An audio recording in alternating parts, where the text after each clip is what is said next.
a note about McCarthy. There's not a lot about McCarthy. Let me be just brutally frank about this. McCarthy was 100% correct.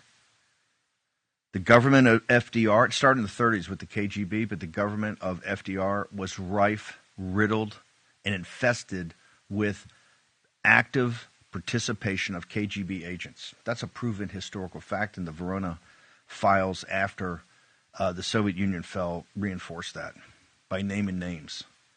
And you can tell by the things that don't make any sense, like after Yalta, not the army not going to Berlin, Montgomery and the British and Patton and the Americans not going to Berlin, and all the phony excuses about it, giving away China. So they're going to hold McCarthyism. Hey, baby, guess what? I'd love that. We embrace that. McCarthy was 100% correct, and if they followed McCarthy, particularly on things like China, the world would not be in the shape it's in today. In so many hundreds of millions of people, hundreds of millions of Chinese, of Lao Beijing would be alive, or their grandchildren would be alive instead of being eradicated.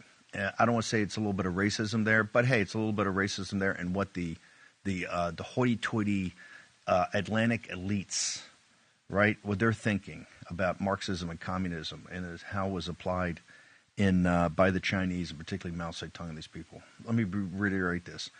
McCarthy was 100% correct, 100% correct, and we embrace the fact. If you call this a new McCarthyism, have on it. And if you want to try, of all the biographies ever written about McCarthy, M. Stanton Evans, who I think was Buckley's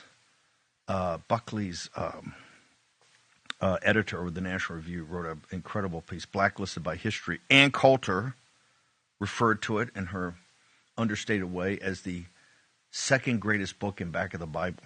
But it tells a lot about this country. Blacklisted by History, if you get a chance. But this McCarthyism thing is going to get thrown at you, and you're going, hey, bring it, baby. That's the best you got.